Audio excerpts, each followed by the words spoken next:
देखो मैं आपको पोलर फॉर्म समझा देता हूँ।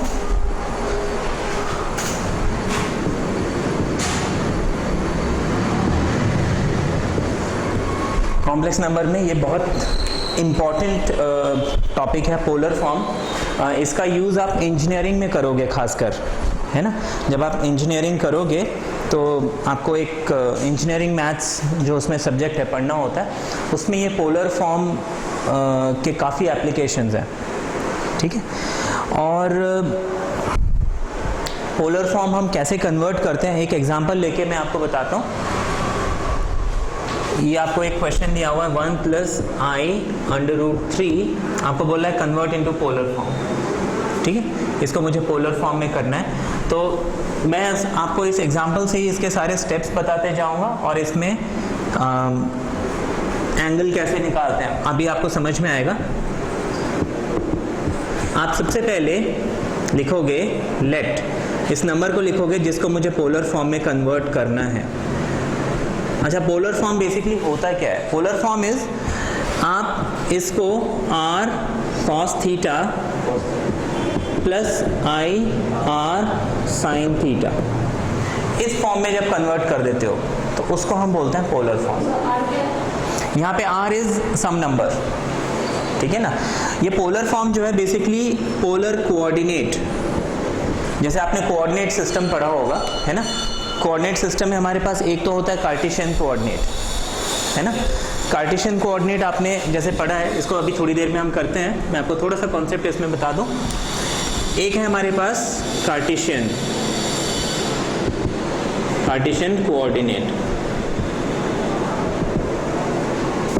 इस कार्टेशियन कोऑर्डिनेट में करते क्या है कि आपने एक प्लेन को दो लाइन से डिवाइड कर दिया, दो म्यूचुअली परपेंडिकुलर लाइन से, जिनको हम बोलते हैं एक्सिस। ये आपका एक्स एक्सिस और वाई एक्सिस हो गया।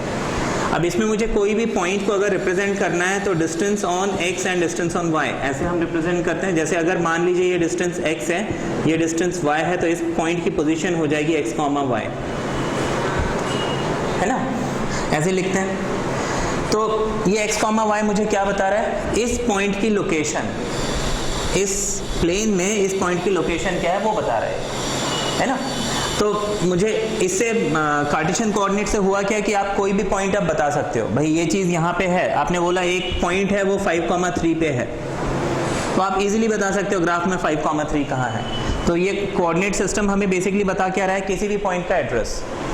जैसे हमारे सबके घर के अपने अपने अलग अलग एड्रेस होते हैं ना। अब ये तो कार्टेशियन कोऑर्डिनेट हो गया। इसके अलावा और भी कोऑर्डिनेट सिस्टम होते हैं बहुत सारे, जिसमें से एक सिस्टम होता है जिसको हम बोलते हैं पोलर कोऑर्डिनेट।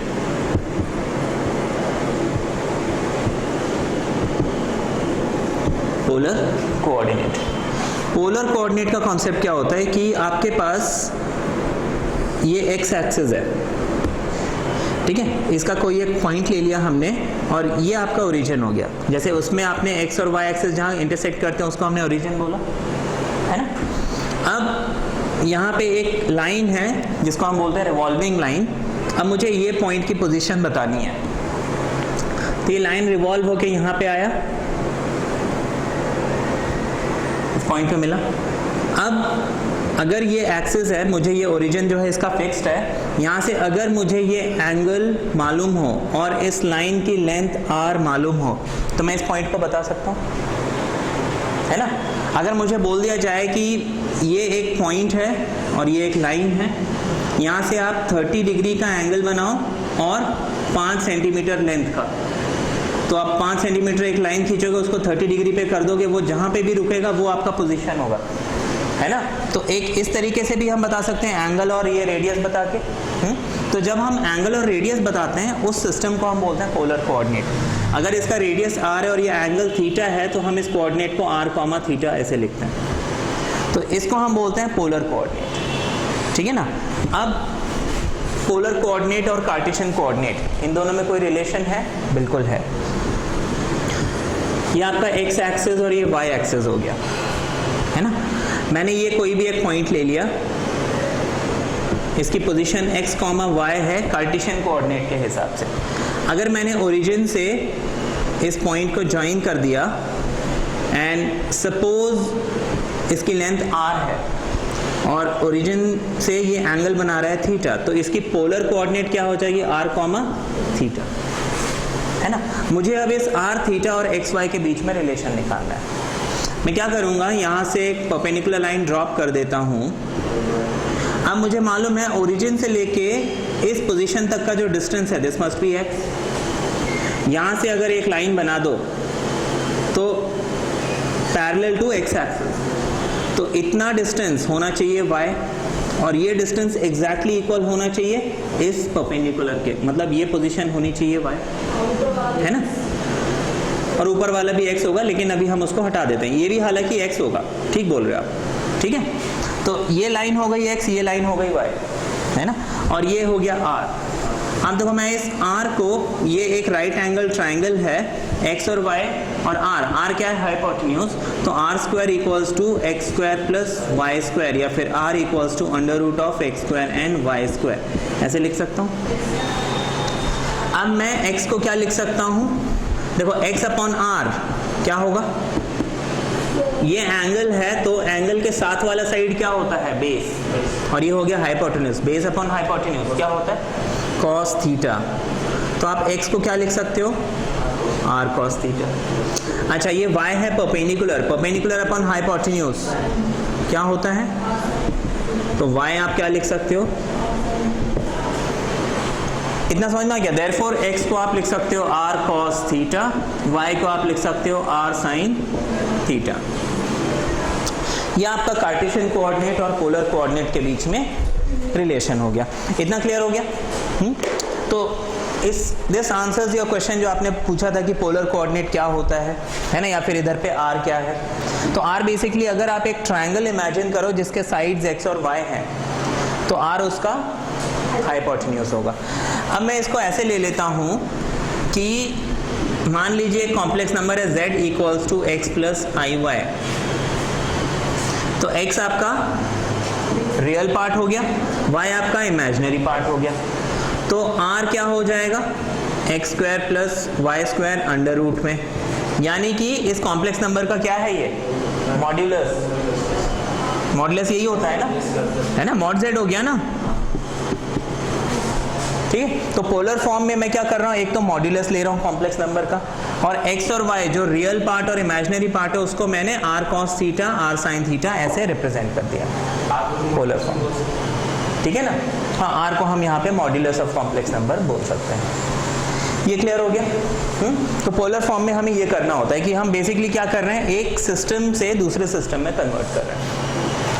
अब हम देखते हैं कि इस नंबर को हम पोलर फॉर्म में कन्वर्ट कैसे करेंगे। ये लिखना चाहते हो, जरूरत है नहीं, है ना, ये तो बस समझने के लिए था। अब देखो इसका सॉल्यूशन,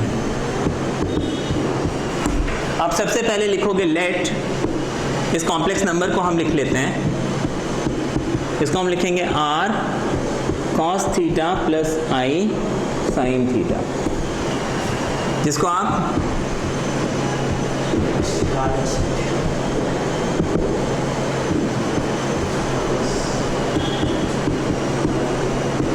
ये लिख लिया। अब हम equating real and imaginary part,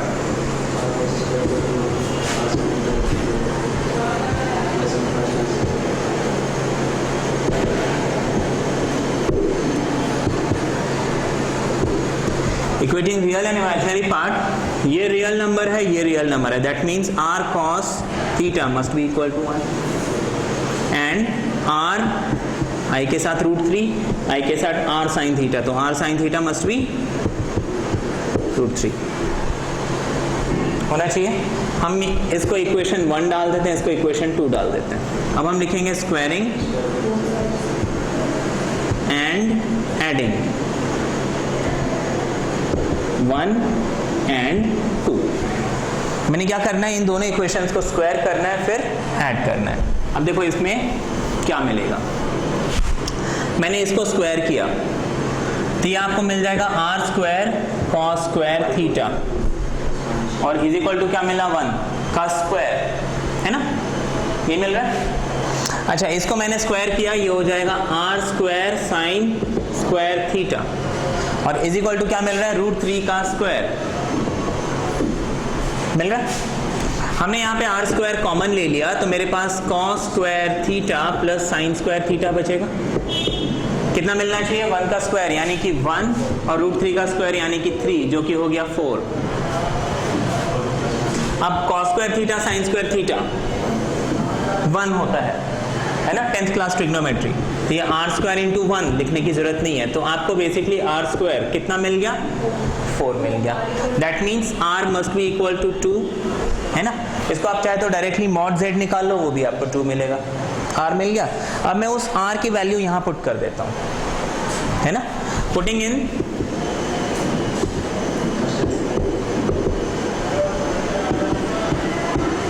equation 1 and 2, तो आपको 2 cos थीटा 1 मिल गया यानी cos थीटा 1/2। अच्छा 2 sin थीटा √3 मिल रहा है यानी कि sin थीटा √3/2 ये मिल गया। इतना क्लियर है ना। हाँ वैसे भी लिख सकते हो, ऐसे भी कर सकते हो। एंगल निकालने में ना थोड़ी प्रॉब्लम आती है कभी कभी, इसलिए हम ऐसे कर लेते हैं, है ना। या तो फिर आप रूल याद रखो, है ना। तो मैं आपको दोनों तरीके बता दूंगा। अब ये हो गया। अब इसके बाद देखिए, मेरे को इसको पोलर फॉर्म में कन्वर्ट करना था। बेसिकली क्या था, आपको x और y दिया हुआ था। जैसे x आपका 1 था, y आपका √3 था। मान लीजिए ये पॉइंट है 1, √3, है ना, कार्टेशियन सिस्टम के हिसाब से। मुझे इसको पोलर फॉर्म में कन्वर्ट करना। पोलर फॉर्म में कन्वर्ट करना मतलब मुझे एक तो ये रेडियस चाहिए, दूसरा मुझे ये एंगल चाहिए। वो रेडियस तो मुझे मिल गया 2, अब मुझे ये एंगल चाहिए कि एंगल कितना है ना। एंगल के लिए अब मैं क्या करूंगा, देखो cos थीटा 1/2 है और sin थीटा √3/2 है। तो ऐसा कब होता है? What is the minimum angle eight विच, हाँ नहीं, अब now cos theta is this and sin theta is this. इसका ये मतलब है व्हेन ये दोनों कंडीशन कब ट्रू होती हैं? फर्स्ट क्वाड्रेंट में, है ना। फर्स्ट क्वाड्रेंट में कितने एंगल पे? 60 डिग्री पे, है ना। sin 60 होता है √3/2 और cos 60 होता है 1/2। इम्प्लाइज थीटा मस्ट बी, है ना, 60 डिग्री को π/3 लिखता है। तो ये आपका एंगल आ गया। तो आप लिखोगे therefore 1 + i√3 is equal to 2 cos π/3 plus i sin π/3। ये हो गया आपका पोलर फॉर्म। ये हमने इसको कन्वर्ट कर दिया पोलर फॉर्म में। अब जब हम कन्वर्ट करते हैं पोलर फॉर्म में, तो हमने ये जो एंगल निकाला है इसको हम एम्पलीट्यूड ऑफ z या फिर आर्ग्यूमेंट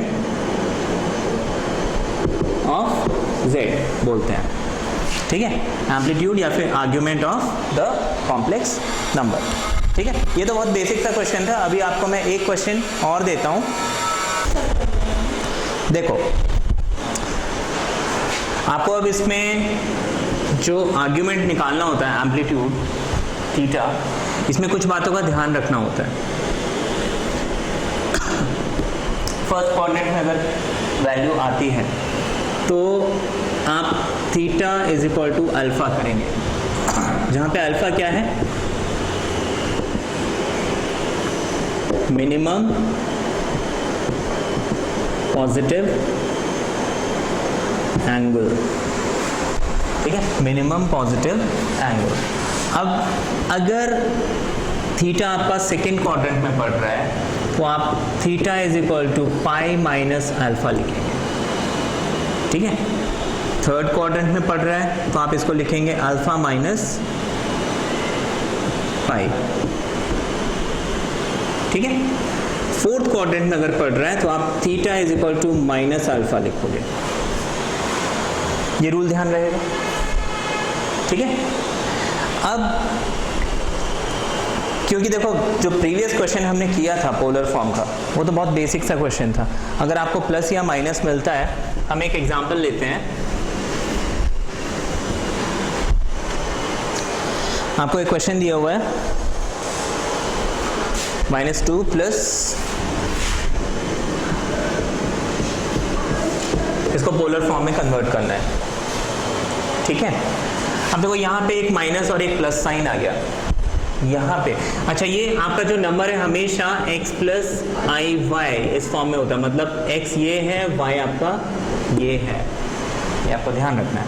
तो हम क्या करेंगे, इसको सिंपली सॉल्व करेंगे। r सबसे पहले तो let -2 plus I 2√3 equals to r cos theta plus I r sin theta. फिर आप लिखोगे r cos theta equals to -2, r sin theta equals to क्या आ जाएगा 2√3, स्क्वायरिंग एंड एडिंग,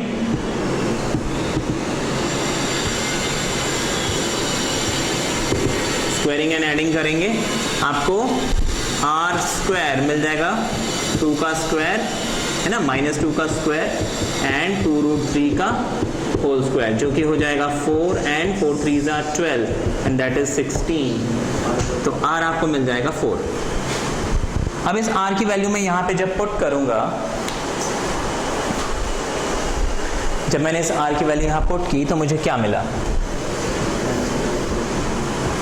मैंने यहाँ पे r की जगह पुट कर दिया 4, यहाँ पे r की जगह पुट कर दिया 4, तो आपको cos थीटा मिल जाएगा -2/4 विच इज -1/2। साइन थीटा आपको मिल जाएगा 2√3/4 यानी कि √3/2। ये मिल गया। अब देखो यहाँ पे माइनस आ गया, यहाँ प्लस आ गया, मेरे को उससे मतलब नहीं है, मैं इस माइनस साइन को इग्नोर करता हूँ, है ना।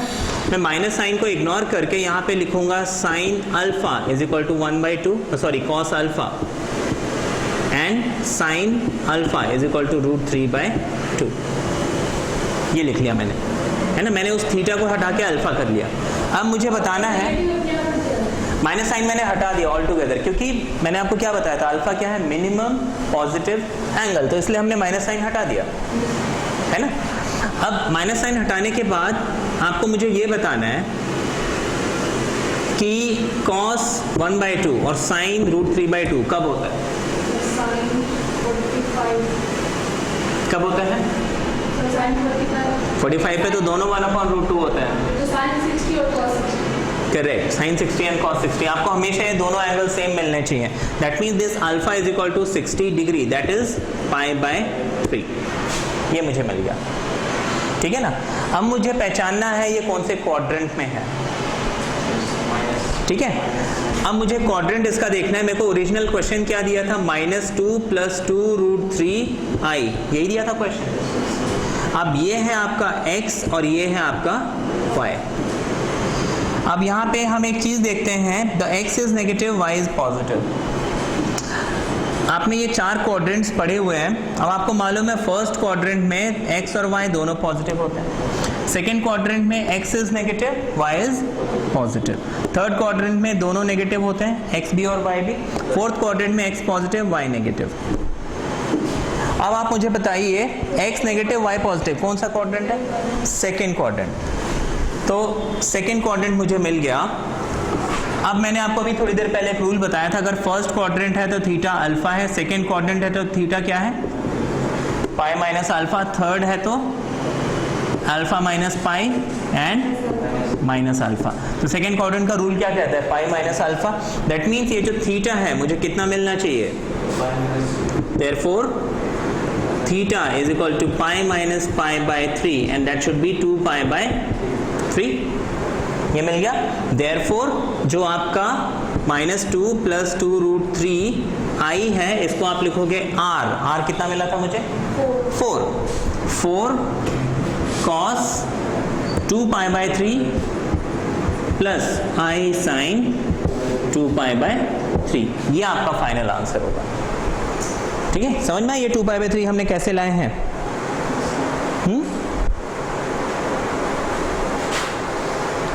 कोई डाउट है इसमें?